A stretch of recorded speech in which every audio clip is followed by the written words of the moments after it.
Good evening. Today is Sunday, 12th July 2026, 27th Ashar 1433 in Bengali. This is Minoti Dasgiri reading news from Bishnupur Hosla Radio. Today special bulletin is অন্যায় করেছে তাই মরেছে, দেহ নিতে অস্বীকার প্রভাসের মায়ের। চাকরি পিছু 6 লক্ষ, সুজিত বসুর বিরুদ্ধে চার্জশিট ইডির। ডু ইট নাও, পুলিশকে মুখ্যমন্ত্রী শুভেন্দু অধিকারী। প্রাক্তন বিধায়কের হোটেলে তল্লাশি, উদ্ধার ত্রিপল সহ কিছু সামগ্রী। ভারতে মাছের সফল কৃত্রিম প্রজনন, নীল বিপ্লবের জনক বাঙালি বিজ্ঞানী বিস্মৃত প্রায়। চিত্রমঞ্চের খবর, প্রসেনজিৎ চট্টোপাধ্যায় মুখ্যমন্ত্রীর সঙ্গে সাক্ষাৎ করেন। খেলার খবর, মেসিদের কোনো ম্যাচই নেই ইংল্যান্ডের রেফারি। আবহাওয়ার খবর, আগামী কয়েকদিনে বাড়বে বৃষ্টি, জগন্নাথ দেবের রথ রহস্য। এরপর বিস্তারিত খবর পড়ে শোনাবো। অন্যায় করেছে তাই মরেছে, দেহ নিতে অস্বীকার মা ও স্ত্রীর। দুপে জীব আবার মানুষ রূপী প্রভাস মণ্ডল গর্হিত অপরাধ করার জন্য তার এনকাউন্টারে মৃত্যু হলো। মনুষ্য জীবন দুর্লভ জীবন, এই কথাগুলো মানুষ রূপে পশু ধর্ষণকারীরা মনে রাখে না। এই নরপিশাচরা তাদের কাছে সাময়িক সুখই সুখ, তার পরিণতি মৃত্যু। মা ও স্ত্রী মৃত্যুর পর তাই ডেড বডি দেখতে চাইছে না। অন্যায় করার ফলে তার সাজা যে মৃত্যু, তা মা মন থেকে মেনে নিয়ে বলেছে অন্যায় করেছে তাই মরেছে। তার স্ত্রী চাঁপা মণ্ডলেরও এক কথা, দোষ করেছে তাই গুলি খেয়েছে, এতে আমার বলার কিছু নেই। প্রভাসের দেহ নিতেও অস্বীকার করেছে মৃতের পরিবার। স্ত্রী চাঁপা ক্ষোভ উগরে দিয়েছে, বিয়ের পরও অনেক নোংরামি দেখেছি, অনেক অত্যাচার সহ্য করে সংসার করেছি, মেনেই নিয়েছি এ কাজ ওই করেছে। এলাকাবাসীর বক্তব্য, অভিযোগ প্রচুর। পরস্ত্রীর সঙ্গে খারাপ আচরণ করত, নেশা ভাঙ করে পড়ে থাকতো। বাড়িতে 15 বছরের ছেলে রয়েছে। বছর 2 আগে ছেলের পড়াশোনার খরচ দিতে না পারার জন্য স্কুল বন্ধ হয়ে গেছে। স্ত্রীর দাবি সব খেলেও স্বভাব বদলায়নি। হায় রে প্রভাস, গব্বর সিংয়ের মতো আমিও বলি খা, গলি খা, গঙ্গাজল কেউ দেবে না মুখে। পরবর্তী খবর, চাকরি পিছু 6 লক্ষ, সুজিত বসুর বিরুদ্ধে চার্জশিট ইডির। চাকরি প্রার্থী পিছু 6 লক্ষ টাকা তুলেছিলেন রাজ্যের প্রাক্তন মন্ত্রী সুজিত বসু। মোট 340 জনের কাছ থেকে টাকা তুলেছিলেন, তার মধ্যে নিয়োগ হয়েছে 280 জন। বৃহস্পতিবার নগদ দায়রা আদালতে বিশেষ কোর্টে জমা দেওয়া পুরো নিয়োগ দুর্নীতি মামলার প্রথম সাপ্লিমেন্টারি চার্জশিট সুজিত বসুর বিরুদ্ধে। এই অভিযোগ এনেছে এনফোর্সমেন্ট ডিরেক্টর। চার্জশিটে রাজ্যের প্রাক্তন দমকল মন্ত্রীর সঙ্গেই নাম রয়েছে পুত্র সমুদ্র বসু, তার 2 সংস্থা এবং তৎকালীন ডিরেক্টর অফ লোকাল বডিজ তথা আইএস অফিসার জ্যোতিষ্মান চট্টোপাধ্যায়ের। সুজিত বসুর বিরুদ্ধে 20 কোটি টাকা আত্মসাতের অভিযোগ ইডির। তার মধ্যে 3 কোটি টাকা এসেছিল তৎকালীন ডিএলবির মাধ্যমে। 186 পাতার এই চার্জশিটে ইডি জানিয়েছে পুরো নিয়োগ দুর্নীতিতে মোট অঙ্কের পরিমাণ 250 কোটি টাকা। পুরো নিয়োগ দুর্নীতি মামলায় দক্ষিণ দমদম পুরসভার প্রাক্তন ভাইস চেয়ারম্যান সুজিত বসুকে গত 11ই মে গ্রেপ্তার করেছে ইডি। এই পর্বে জিজ্ঞাসাবাদ করা হয় সমুদ্রকে। জিজ্ঞাসাবাদের মুখে পড়েন রায়ও। সুজিতের গ্রেপ্তারির 60 দিনের মাথায় চার্জশিট পেশ করল কেন্দ্রীয় এই এজেন্সি। চার্জশিট যুক্ত করা হয়েছে 12,500 পাতার নথি ও প্রাক্তন মন্ত্রীর ল্যাপটপ। এরপর ডু ইট নাও, পুলিশকে মুখ্যমন্ত্রী। এবার প্রয়াত প্রাক্তন মুখ্যমন্ত্রী বুদ্ধদেব ভট্টাচার্যের পদাঙ্ক অনুসরণ করে ডু ইট নাও এর অনুরণন রাজ্যের নতুন মুখ্যমন্ত্রী শুভেন্দু অধিকারীর মুখে। প্রশাসনের অন্দরে সক্রিয়তা বৃদ্ধি প্রসঙ্গে বুদ্ধদেববাবু ওই কথা বলেছিলেন। শুক্রবার মুর্শিদাবাদের বহরমপুরে তাঁর উত্তরসূরি বার্তা দিলেন আইন শৃঙ্খলা রক্ষায় পুলিশের ভূমিকার প্রশ্নে। ধুলিয়ান শামসেরগঞ্জের মতো ঘটনার পুনরাবৃত্তি আটকাতে পুলিশকে বিনা দ্বিধায় আইন ক্ষমতা প্রয়োগের নির্দেশ দেন তিনি। দক্ষিণ 24 পরগনার এনকাউন্টার বিতর্কের আবহে যে বার্তা তাৎপর্যপূর্ণ বলে মত অনেকের। বহরমপুর রবীন্দ্র সদনে প্রশাসনিক বৈঠক শেষে শুভেন্দু বলেন, পুলিশকে খুব পরিষ্কার নির্দেশ দেওয়া হয়েছে। ধুলিয়ান, শামসেরগঞ্জ, বেলডাঙ্গা, রেজিনগর, শক্তিপুরের মতো ঘটনা ঘটলে কাউকে কোনো করার দরকার নেই, এমনকি ফোন করারও দরকার নেই। ভারতীয় ন্যায় সংহিতায় যা বলা আছে, আপনার অশোক স্তম্ভ, আপনি যে প্রশিক্ষণ নিয়ে এসেছেন সে অনুযায়ী ডু ইট নাও। এই কথার পরিপ্রেক্ষিতে জেলা কংগ্রেস সভাপতি মনোজ চক্রবর্তী বলেন, পুলিশ অশোক স্তম্ভ, ভারতীয় ন্যায় সংহিতার মর্যাদা রক্ষা করুক, আমরাও চাই, কিন্তু পুলিশ যেন কোথাও বেআইনি কাজ না করে। মুখ্যমন্ত্রী জানান, গুন্ডা দমন আইন পরশু সোমবার থেকে কার্যকর হবে। গুন্ডা দমন আইনের বিলে রাজ্যপাল অনুমোদন দিয়েছেন। শুভেন্দু অধিকারী বলেছেন, আমি প্রাক্তন মুখ্যমন্ত্রীর মতো নরম মনোভাবের নই, কাপুরুষও নই। শুভেন্দু বলেন, আইন শৃঙ্খলা ঠিকঠাক থাকবে। রেল লাইন ভাঙা, রেল জ্বালানো, বাস পোড়ানো, থানা পোড়ানো, ব্লক অফিস জ্বালানো, পুলিশকে মারা, এসব অতীত। এখন থেকে এগুলো আর চলবে না। পরবর্তী বিস্ফোরক খবর, প্রাক্তন বিধায়কের হোটেলে তল্লাশি, উদ্ধার ত্রিপল সহ কিছু সামগ্রী। বুধবার বিষ্ণুপুরে প্রাক্তন বিধায়কের হোটেলের গোডাউনে পুলিশের তল্লাশিতে কয়েকটি ত্রিপল, একটি কম্বল এবং বেশ কিছু প্রতিবন্ধীদের ব্যবহারের উপযোগী সরঞ্জাম মিলেছে। ওই ঘটনায় এলাকায় ব্যাপক চাঞ্চল্য ছড়ায়। স্থানীয় সূত্রে জানা গিয়েছে, এদিন বিজেপি কর্মীদের কাছ থেকে অভিযোগ পেয়ে পুলিশ এবং মহকুমা প্রশাসনের প্রতিনিধিরা প্রাক্তন বিধায়ক তন্ময় ঘোষের হোটেলে হানা দেন। হোটেলের কর্মীরা চাবি খুলে দেওয়ার পর গোডাউন থেকে কয়েকটি ত্রিপল, একটি কম্বল এবং প্রতিবেশীদের জন্য ব্যবহৃত কিছু ক্রাচ, বেল্ট উদ্ধার হয়। পুলিশ তা বাজেয়াপ্ত করেছে। পাশাপাশি সরকারি সামগ্রী মজুত রাখা নিয়ে প্রাক্তন বিধায়ক তন্ময় ঘোষের বিরুদ্ধে বিষ্ণুপুর থানায় বিজেপি কর্মীরা অভিযোগ দায়ের করেছেন। আমার গোডাউনে মাত্র 5টি সরকারি ত্রাণের ত্রিপল ও একটি কম্বল ছিল, তবে প্রতিবন্ধীদের জন্য ব্যবহৃত সরঞ্জামগুলি ব্যক্তিগতভাবে কিনে রেখেছিলাম। আমি কখনো দুর্নীতি করিনি, দুর্নীতিকে কোনোদিনও প্রশ্রয় দিইনি।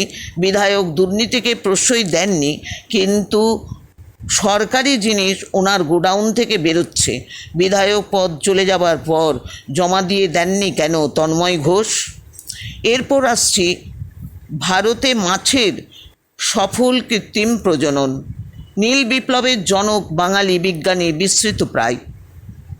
লিখিব পড়িব মরিব দুঃখে, মৎস্য মারিব গাইব সুখে। বাঙালির সঙ্গে মাছের সম্পর্ক চিরন্তন, তাই মাছে ভাতের পরিচয় পেয়েছে বাঙালি। তবে কৃত্রিম প্রজননের উদ্ভাবন না হলে নদী পুকুরের প্রাকৃতিক মাছ দিয়ে চাহিদা মেটানো সম্ভব হতো না, যার আবিষ্কারে বাঙালির পাতে আজ সস্তায় রুই কাতলা মৃগেল। যে বাঙালি বিজ্ঞানীর হাত ধরে ভারতে প্রথম মাছের সফল কৃত্রিম প্রজনন হয়েছিল, সেই ডাক্তার হীরালাল চৌধুরী প্রয়াত। ভারতে নীল বিপ্লবের জনক তিনি। তাকে বলা হয় father of blue revolution in India. 1957 সালের 10ই জুলাই তার কৃত্রিম প্রজনন গবেষণা ঐতিহাসিক সাফল্য পায়। তাই ওই দিনটিকে সামনে রেখে প্রতি বছর পালিত হয় ন্যাশনাল ফিশ ফার্মার ডে। কিংবদন্তি বাঙালি আজ কার্যত বিস্মৃত প্রায়। অবিভক্ত বাংলায় সিলেটের কুবাজপুর গ্রামে 1921 সালের 21শে নভেম্বর হীরালালের জন্ম। তিনি কলকাতায় বঙ্গবাসী কলেজ থেকে প্রাণীবিদ্যায় স্নাতক ডিগ্রি অর্জন করেন। ব্যারাকপুর ফিশারিজ রিসার্চ ইনস্টিটিউট গবেষক হিসেবে যোগ দেন। এখন খবর চিত্রমঞ্চের। প্রসেনজিৎ চট্টোপাধ্যায় মুখ্যমন্ত্রী শুভেন্দু অধিকারীর সঙ্গে দেখা করলেন এবং মহানায়ক উত্তম কুমারের 100 বছর উদযাপন। এখনই বোম্বাদা রাজনীতিতে যোগদান করছেন না, তবু তিনি বললেন। রাজনীতিতে যোগদানের সম্ভাবনা উড়িয়ে দিয়ে এদিন অভিনেতার বক্তব্য উত্তম কুমারের 100 বছর আমরা ভালো করে উদযাপন করতে চাই, তা নিয়ে কথা হয়েছে মুখ্যমন্ত্রীর সঙ্গে। আমার সাথে কারো কোনো রাজনৈতিক আলোচনা হয়নি। উল্লেখ করছি যে সম্প্রতি স্বরাষ্ট্রমন্ত্রী অমিত শাহ প্রসেনজিতের বালিগঞ্জের বাড়ি উৎসবে গিয়েছিলেন। জল্পনা ছড়ায় অভিনেতাকে রাজ্যসভায় টিকিট দিতে পারে বিজেপি। আমরা জানি সেগুড়ে বালি। প্রসেনজিৎ চট্টোপাধ্যায় এবং সৌরভ গাঙ্গুলি সহজে রাজনীতির টোপে পা দেন না, ওরা গভীর জলের মাছ। এরপর আসছি খেলার খবর। খেলার খবর মহাদেশে মহাকাব্যে। মেসি জ্বর আমাদেরও আসছে, কিন্তু উপায় নেই। 90% মহিলারা হাঁটু বিদ্রোহ করছে, তাই মেসিকে টিভির পর্দায় দেখাই ভালো। সুইজারল্যান্ডের বিরুদ্ধে কোয়ার্টার ফাইনাল, নাকি মিশরের বিরুদ্ধে শেষ 16 ম্যাচের রিপ্লে? ক্যানসাস সিটিতে কোনটা খেলতে নামছে লিওনেল মেসির আর্জেন্টিনা? আশপাশের আবহাওয়া দেখে বারবার গুলিয়ে যাচ্ছে। ক্যানসাস মেসিদের বেস ক্যাম্প বলে এখানে আর্জেন্টিনার ভক্তদের আধিক্য আর গলার জোর আরও বেশি। আর্জেন্টিনার হোটেলে দাঁড়িয়ে ওরা রিল বানিয়ে চলেছে। হোটেলের সামনে ভিড় জমে গেছে যদি কোনোভাবে মেসিকে দেখা যায়। Messi is god, Messi is the best, ইংরেজিতে বলেই চলেছে মেসির ভক্তগণ। যদি ফুটবল ম্যাচে শান্তি না থাকে, তাহলে সোশ্যাল মিডিয়ার জগতেও যেন শান্তি আশা না করে। যিনি এই খবরটি দিলেন তিনি আর্জেন্টিনা সাংবাদিক, এক টিভি চ্যানেলের। ক্যানসাস সিটি বিখ্যাত বারবিকিউ এবং জ্যাজ মিউজিকের জন্য। জ্যাজ মিউজিকের প্রাণকেন্দ্র ছিল এই শহর। বিখ্যাত অনেক শিল্পীর উত্থান ঘটিয়েছে একটা সময়।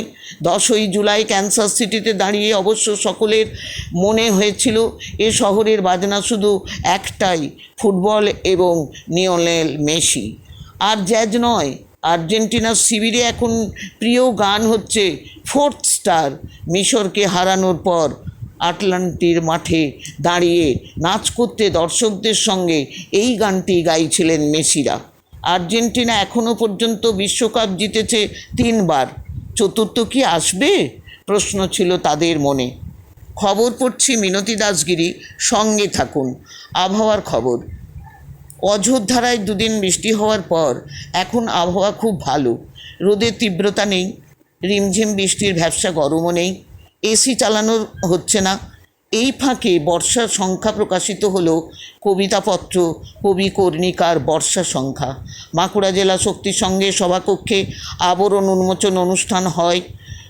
86 জন নবীন ও প্রবীণ কবি কলম ধরেছেন। একদিকে নিম্নচাপ, অন্যদিকে ঘূর্ণাবর্ত, এই দুয়ের সুবাদেই ফের বর্ষা সক্রিয় হয়ে উঠছে গাঙ্গেয় বঙ্গে।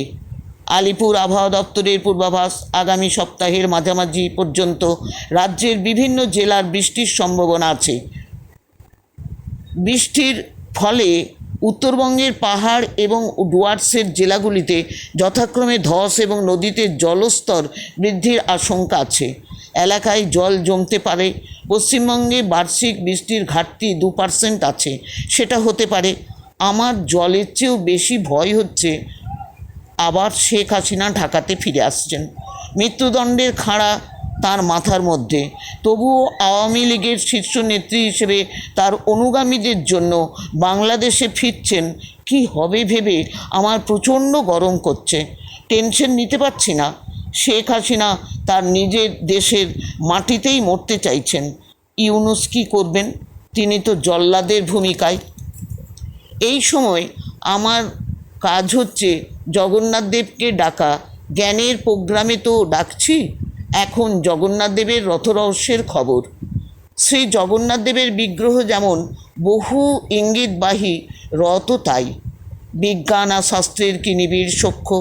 মানুষের শরীর হলো রথ, সওয়ারি স্বয়ং আত্মা, সারথি হলো বুদ্ধি, আর বুদ্ধির হাতে ধরা যে লাগাম সেটা মন। রথের ঘোড়ারা হলো ইন্দ্রিয়। দেহ ও মন ইন্দ্রিয়ের সাথে যোগাযোগকারী রাস্তায় সুখ দুঃখের অভিজ্ঞতা। যার বিচার বুদ্ধি আছে, মন সংযত, তার ইন্দ্রিয়গুলোও সারথীর অর্থাৎ বুদ্ধির নিয়ন্ত্রণাধীন। জীবন ভোর এই রথযাত্রা শ্বাস বায়ুই এই উৎসবের আয়ু নির্ধারণ করে। রথ সৌভাগ্য সমৃদ্ধির প্রতীক। জগন্নাথ দেবকে দর্শন করলে হাজার অশ্বমেধ যজ্ঞের ফললাভ হয়। এবার খবর শেষ করছি। সকলের জন্য রইল অকৃত্রিম শুভেচ্ছা ও নমস্কার। কিছু প্রশ্ন আছে, আপনারা সেই প্রশ্নগুলি শুনে নিন। লিওনেল মেসি কে? উনি কি কলকাতায় এসেছিলেন? কত সালে? Father of blue revolution in India কাকে বলা হয়? ডু ইট নাও এই কথাটি প্রথম কে বলেছিলেন? এখন এই কথার পুনরাবৃত্তি করলেন কে? শেখ হাসিনা কে? ইউনূস কে? 5 নম্বর প্রশ্ন, জগন্নাথ দেবের রথ কিসের প্রতীক? খবর শেষ করছি। নমস্কার।